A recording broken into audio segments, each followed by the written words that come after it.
Hello from fake business class. I am here with the Huawei MateBook X Pro. Now there are two really interesting and cool things about this laptop, and I promise you that I will tell you them, but first we're going to get through the boring things. There is a USB-A port, there are two USB-C ports, inside there are Core i5 or i7 8th gen processors, there's a MX150 discrete GPU from NVIDIA.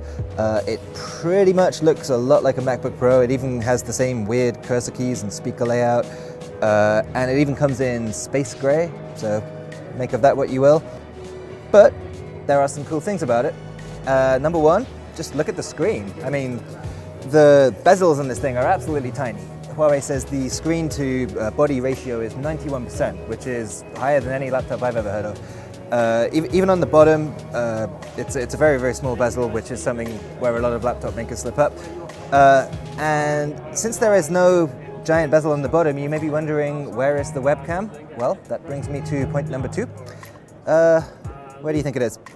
It's actually here. It's hidden in this key. And if I press the key, it pops up. There's your webcam. Now, I'm just going to say straight up that this is not a great angle for a webcam. I am looking at the camera mode here, so when I'm sitting in a natural position, I have a great view of my chest and my shoulders and like maybe the bottom of my chin, so you kind of need to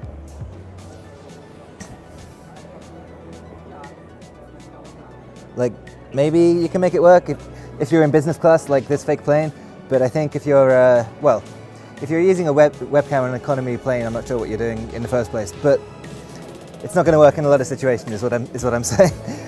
But yeah, if nothing else, it is a neat design, like, because it looks, you would have no idea that there was a webcam in here. It's perfectly integrated into the function row keys, and it's a neat solution.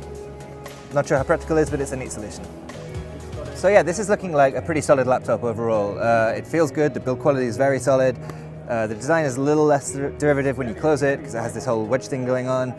The keyboard is pretty good. The travel's not super high, but I think you can get used to it. Same with the trackpad, which is very big and pretty responsive.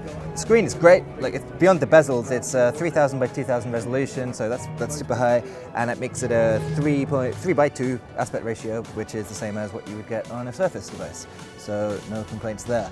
Yeah, we'll be spending more time with this laptop in the very near future, I will expect. It is coming out in Q2 around the world, and we only have European pricing right now, but it's going for €14.99 for the lowest end model. This guy's filming you, Viren. He's being weird. Get away. Can you hear me?